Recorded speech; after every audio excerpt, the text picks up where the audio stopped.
They sold him 52 acres of dead gray salt for $90 an acre. Not because they needed the money, because they wanted the whole valley to watch a broke farmhand buy the one piece of ground even weeds refused to touch. 6 weeks later, that same useless basin was under review for a critical mineral lease worth more than $30 million. And the family that had laughed while signing the deed had made one fatal mistake. They had sold him everything under it.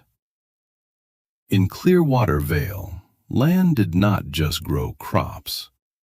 Land decided who got credit, who got water, who got invited to church dinners, and who had to smile while asking for another season of mercy. For nearly 4 decades, that power belonged to the Harrington family. Their bank financed the seed, their elevators bought the grain, their water board allies controlled the irrigation gates, and their name sat on so many property maps that old-timers used Harrington as if it were a direction. Turn left after Harrington wheat. Go past Harrington pasture. Don't cross Harrington unless you enjoy starving. Silas Reed had spent his entire life on the wrong side of that name. He was 34, lean from labor, with cracked knuckles, sunburned forearms, and a quiet way of listening that made arrogant men think he was slow. He was not slow. He was tired. His grandfather had once owned 120 acres on the North Canal, good loam, clean water, and enough apple trees to perfume the road in spring. Then came a failed irrigation season, a banknote that reset at the worst possible month, and a foreclosure signed by Everett Harrington himself. The Reed farm became Harrington Unit 6. The Reed family became hired hands. Silas grew up cutting hay on fields where his own last name had been scraped off the county book. For 8 years he saved for land anyway. He fixed pumps before sunrise. He hauled sacks at the feed mill after dark. He slept in a rented trailer behind Nolan Price's repair yard and kept his cash in envelopes labeled with impossible words. Deed. Fence. Well. Seed. By late August, Silas had $4,700. In Clearwater Vale, that was not a farm fund. It was barely a used tractor fund. Prime irrigated ground was selling for $12,000 an acre, sometimes more if Harrington Bank decided a desperate neighbor needed squeezing. Silas knew his savings were laughable, but he still went to the county recorder's office every Thursday to study tax-delinquent parcels. That was where Dane Harrington found him. Dane was Everett's oldest son, the kind of heir who wore clean boots to auction barns and called farmers by nicknames they had never given him permission to use. He stepped into the courthouse hallway with a phone in one hand and a smile already forming. "Still shopping for your kingdom, Reed?" The clerk, Mara Voss, looked up from her terminal and went still. Silas kept his eyes on the parcel list. "I'm looking for a starter piece." Dane laughed. "You mean a miracle." Silas turned then, slowly. "I mean land." That seemed to amuse Dane even more. He leaned against the counter and tapped the screen in front of Mara. "Parcel 17C, he said. "East Rim, 52 acres. I'll sell it to him today." Mara's face changed. "Dane," she said softly, "that's the gray pan." Everyone in Clearwater knew the gray pan. It lay beyond the last irrigation ditch, where the green valley stopped so suddenly it looked cut with a knife. 52 acres of flat, chalk-gray crust sat in a shallow bowl between basalt shoulders. In summer, the heat shimmered above it. In winter, frost would not even cling to it properly. No grass, no sage, no rabbit holes, just brittle salt plates that snapped under a boot and dust so alkaline it left white burns on leather. The Harringtons had inherited it inside a larger land package and had tried twice to unload it on the county for road fill. The county refused. Dane looked at Silas and smiled wider. $90 an acre, he said. Round it down to 4,680. You can keep your change for fence posts. Mara did not laugh. Silas knew exactly what this was. Not a sale. A public trap. Dane wanted him to spend everything he had on dead land. Then he wanted to watch the valley whisper that a Reed had finally gotten a deed and still managed to lose. Silas asked one question. Fee simple? Dane blinked. What? Full transfer, no retained rights, no leaseback, no exceptions. Dane's smile sharpened because he thought caution made the joke sweeter. You think we're hiding treasure under a salt scab? No, Silas said. I just like clean paper. By noon, Dane had a standard deed printed from the family office template. By 2, Silas had handed over the cashier's check. By 4, the county book showed parcel 17-C in the name of Silas Reed. That evening, Clearwater Vale feasted on the story. At the grain elevator, men shook their heads. At the diner, women lowered their voices. At the repair yard, Nolan Price slammed a wrench onto a workbench and stared at Silas like he had come home wounded. You bought the gray pan? Silas nodded. Tell me there is another gray pan. There isn't. Nolan wiped his forehead with a rag. My uncle's goats wouldn't cross that place. Soil tests came back near pH 10. The runoff eats galvanized pipe. Silas, you gave a Harrington almost $5,000 for a headache with property taxes. Silas looked toward the east rim, where the setting sun turned the basin pale as bone. It has my name on it. That won't make it grow anything. No, Silas said, but it makes it mine. The first week proved Nolan right. Silas arrived at the basin before dawn with a shovel, a soil probe, a borrowed auger, and a notebook. The surface crust shattered like cheap pottery. Under it lay packed gray clay that smelled like old batteries and wet concrete. He marked grid lines. He tested drainage. He tried digging shallow trenches to see whether the salt could be flushed. By the third day, his gloves were stiff with mineral residue. By the 7th, the skin along his wrists was raw. Then the auger hit something strange. At 5.5 feet, the gray clay gave way to a warm, heavy ooze. Not groundwater, not mud. A green-black brine pushed up through the borehole, thick enough to coat the steel flights, and sharp enough in smell to make Silas step back. It carried a metallic sweetness under the sulfur, and when sunlight touched it, a faint copper rainbow moved across the surface. Silas had spent his life reading dirt with his hands. This was not farming dirt. This was something older than farming. He filled 3 canning jars with the brine, scraped white crust into feed sacks, bagged the deep clay separately, and did not take any of it to the local extension office. Too many Harrington cousins worked in county buildings.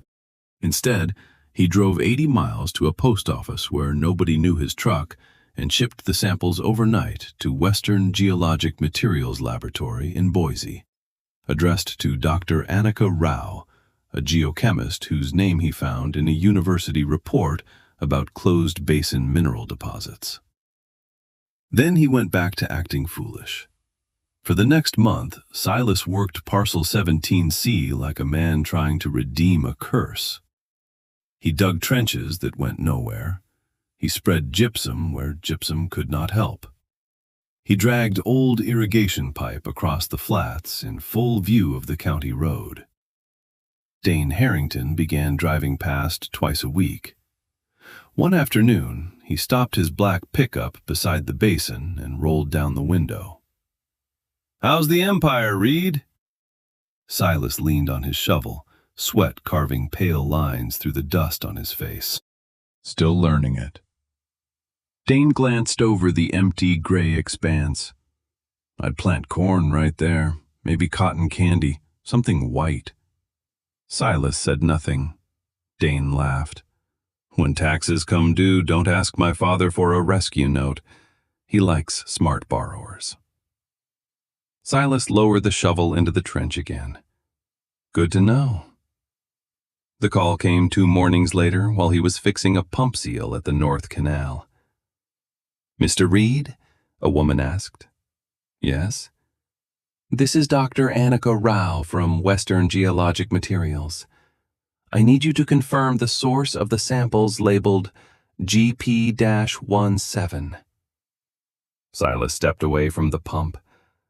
"They came from my land." "From an industrial site?" "No." "A mine tailing pond?" "No." "A farm parcel?" There was a pause long enough for Silas to hear wind moving through the dry grass beside the canal. "Mr. Reed," Dr. Rao said carefully, "that is not farm soil." Silas closed his eyes. "How bad is it?" "It depends on what you were hoping to grow. Food? Then terrible." Her voice changed. "But if you were hoping to prove a mineralized geothermal brine system, it is extraordinary." Silas did not answer. Dr. Rao continued, faster now. "The white crust contains lithium carbonate traces and borate precipitates. The brine returned lithium values averaging 940 milligrams per liter across the submitted jars. The boron concentration is commercially relevant too. I reran the assay because I thought the first pass was contaminated." Silas gripped the phone harder. "What does that mean in plain English?" "It means that flat you own may be sitting over a pressurized mineral brine pocket. A high-grade one. If the aquifer extends beneath even most of your parcel, the raw resource value could reach $28 to $31 million before processing costs." The canal pump thudded behind him. Silas looked out over Harrington wheat rolling under the sun. "You're saying the gray pan is worth more than the farms around it?" "I'm saying you need a mineral attorney before you tell another soul." That sentence hit harder than the number. Silas drove straight to his trailer, pulled the deed from a coffee can under the sink, and read it on the kitchen table with dirty hands. The Harringtons had not used a complicated mineral reservation. No separate schedule, no retained subsurface clause, no carve-out for brine, geothermal water, borates, lithium, or anything else. Dane had wanted speed. Dane had wanted spectacle. Dane had wanted a poor man humiliated before lunch. So Dane had signed a standard warranty deed conveying all surface, subsurface, water, mineral, and appurtenant rights without reservation. Silas read the line 3 times. Then he laughed once, not loudly. A small sound, almost a cough, because the truth was too dangerous to celebrate.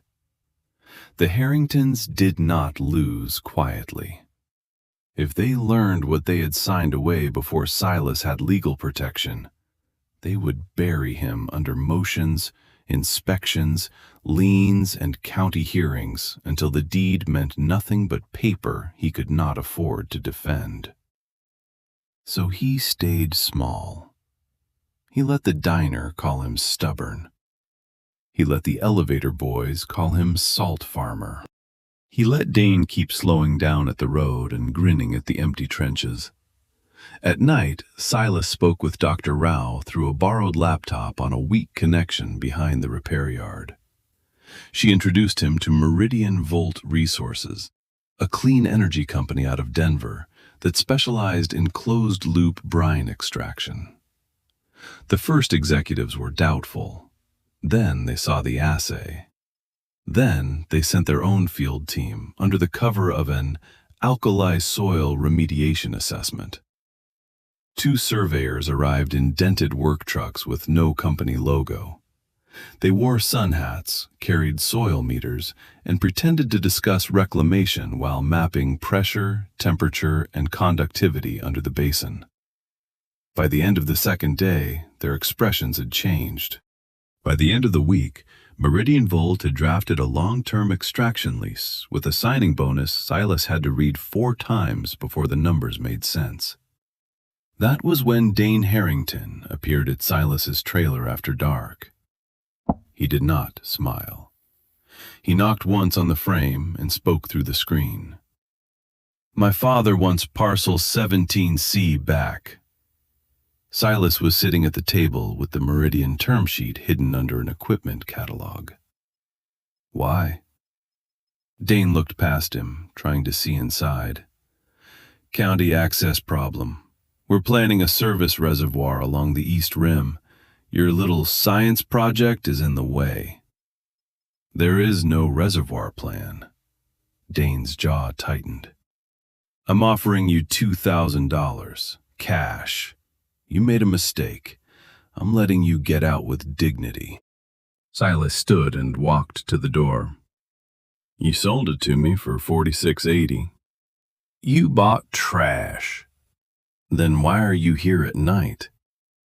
For the first time in Silas's life, Dane Harrington had no ready insult. Then the Harrington came back, cold, mean, inherited. "If you think you found a loophole, Reed, understand this. My family has run this valley since before your grandfather learned to sign his name. We can have that basin declared a chemical hazard by Friday. We can cut off road access. We can make your taxes hurt. We can make your bank account bleed until you beg us to take it." Silas held his gaze. "No." Dane stared at him. Silas closed the door. The next 48 hours proved the threat was real. A sheriff's deputy served Silas at the feed store. The county council had called an emergency meeting on Ordinance 22-9, the Public Alkali Hazard Mitigation Order. The proposed action declared parcel 17-C a contamination risk to groundwater and authorized immediate condemnation with a forced county buyout of $1,200. Nolan read the papers under the fluorescent lights of the repair shop. "They're stealing it back." Silas folded the summons. "They're trying." "You can't fight Everett Harrington and the county council." Silas looked toward the closed office door, where his laptop was already ringing. "I don't have to fight them alone." The council chamber filled before sunset. Farmers came because Harrington Power always drew a crowd. Some came to pity Silas. Some came because they owed money and wanted to see what happened to a man who said no. Some came because for once, the Harringtons looked interested in a piece of land they had mocked for years. Everett Harrington sat in the front row, silver-haired, broad-shouldered, and still enough to make the room arrange itself around him. Dane sat beside him, one leg bouncing. Silas sat 3 rows back in a clean work shirt. Mayor Colton Briggs opened the meeting with a voice full of borrowed authority. "Parcel 17C has long presented an environmental burden to this county," he said. Tonight we will vote on emergency condemnation to protect Clearwater Vale's water resources. The county's compensation offer to Mr. Reed is $1,200, which exceeds the parcel's practical agricultural value. A few men chuckled. The mayor looked at Silas. "Mr. Reed, you may speak before the vote." Silas stood. He could feel every eye in the chamber moving over his boots, his shirt, his hands. "I won't speak long," he said. "My attorney can explain it better." The back doors opened. Camille Ortega walked in with 2 Meridian-Volt executives and a federal injunction packet thick enough to change the temperature in the room. She was not from Clearwater Vale. That was obvious in the first 3 steps. She did not look at Everett for permission, and she did not look at the mayor with fear. She set her briefcase on the clerk's table. "My name is Camille Ortega," she said. "I represent Silas Reed and Meridian-Volt Resources." The mayor blinked. "Resources?" Camille slid the first document forward. "Before this council votes, you should understand that Parcel 17C is now subject to an executed mineral-brine exploration and extraction lease. The parcel has been registered in preliminary federal filings as a domestic critical mineral reserve. Any attempt to condemn it tonight under a fabricated hazard theory will be met with immediate injunction, discovery requests, and referral for investigation into abuse of local authority." The room shifted, not loudly, just enough. Everett Harrington leaned forward. Dane stopped moving his leg. Camille continued. "Independent assays and Meridian-Volt's confirming fieldwork indicate a high-grade lithium and boron brine system beneath Mr. Reed's property. Preliminary valuation of the recoverable raw resource zone is approximately $31 million, subject to full drilling confirmation." No one chuckled now. Nolan Price said one word from the back wall. "Lithium?" Camille turned just enough for the whole room to hear her answer. "Battery-grade lithium potential, with closed-loop extraction, not open-pit mining, not a waste pond, not a farm hazard." Everett rose slowly. "The mineral rights were never his." His voice carried the old force. For a moment, the room remembered how many notes he held, how many foreclosures he had signed, how many men had gone quiet when he spoke. Camille removed a copy of the deed from her folder. "That is incorrect." She held up the highlighted clause. "Your son executed a warranty deed conveying all surface, subsurface, water, mineral, and appurtenant rights without reservation. Those rights belong to Mr. Reed." Dane's face went gray. Everett turned toward him so slowly that it felt like a door closing. Camille looked back at the council. "Meridian-Volt wired Mr. Reed a $3.2 million signing bonus this afternoon. It is cleared. He has retained counsel, environmental engineers, and federal permitting support. If this council votes on Ordinance 22-9, every communication between this county and the Harrington family becomes discoverable." Mayor Briggs lowered his eyes to the papers in front of him. The gavel did not fall. The ordinance died without a vote. Silas walked out of the courthouse under a violet evening sky, while the Harringtons stayed inside, trapped in the silence they had built for someone else. The next 30 months changed Clearwater Vale. Meridian-Volt drilled confirmation wells, built a compact closed-loop extraction facility on the East Rim, and hired electricians, mechanics, water technicians, and truck drivers from the county. The gray pan did not become a scar. It became the first place in the valley where Harrington permission did not matter. Silas did not leave. He bought a modest house near the North Canal and kept his old truck longer than anyone with $3 million should have. Then he created the Reed Land Relief Fund. Quietly at first, a note paid here, a refinancing there. A zero-interest loan that kept a widow from losing 80 acres. A bridge payment that stopped Harrington Bank from taking a dairy barn. Within 18 months, 26 families had moved their debt away from Harrington control. Within 2 years, Everett was selling irrigated acreage to cover liquidity problems inside his own bank. Silas bought one parcel only after walking it alone at sunrise. 120 acres on the North Canal. Good loam, clean water, old apple trees still lining the road. The county map changed again. Harrington Unit 6 became Reed Farm. When Dane Harrington drove past the East Rim after that, he no longer saw dead salt. He saw lights on steel towers. He saw trucks at the gate.